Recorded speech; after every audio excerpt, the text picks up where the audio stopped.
Right, so today we're going to have a look at a few things I've been asked quite a bit about on the net, and this is my new 330, the carbon fibre frame from Daniel McKenzie up in Queensland. So Daniel's built this. He's quite a talented young fella.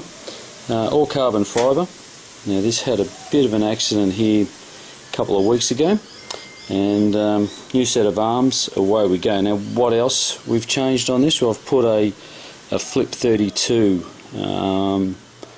control board in there from White Spy, which I'll explain in a minute why I like these. So a lot of people ask me, you know, what do you fly and what's your gear, and I usually put on my gear at the end of the videos, but occasionally I'll just do a bit of a video and show you what's going on. So this has got full on-screen display, 5.8 gigahertz system there, and the little 800 TVL camera. So camera sits in under there. As you can see, everything's tilted, so that when we're flying along at this angle we can sort of see where we're going, not straight down at the ground. You tend to fly, after a little while with FPV, you tend to fly on a bit of an angle, and you put your camera that way so you can see. Makes a nice better shot than rather than just looking at the grass. So these are little Elite motors. Now I had a bit of a problem with these and had a major stack, and what I found is that where these wires here solder onto the windings, one of them came off. So I don't think I'll be buying any more of these. They're not a bad motor, but you only need one prang, and you know, you judge by your last bad job, so to speak. So we're running the DE4R Free Sky telemetry receiver. That's in PPM mode. So it's just the one wire up there. White Spy board is set up differently than your standard board. The RC rate is 1.6. Pitch roll and yaw rates are 0.3. TPA is 0.2.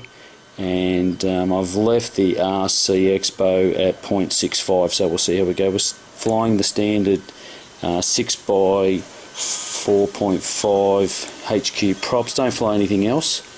And so that's the little setup there, and that's the little Turnigy GoPro knockoff 1080p camera. I film this one, or all my stuff, at 720p at 60 frames a second. I find that gives you not huge files, but good clarity. So if we have a look at our props, these are some new props that I got, and if anyone's been following my stuff, they know I fly the 3D upside downer. So this is my HQ 12-inch props, and here's my little 5s.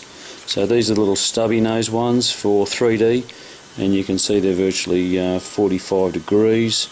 So they do say 5 by 4.5 3D. So finally someone's made a 3D prop. You don't have to heat them up with a heat gun and go from there. So you can see the difference in the 5s and the 12s for the big copter. They do put out a fair bit of juice, those, and they're 12x6s, so you can actually see you know, what's going on with those. So that's that one I flew on my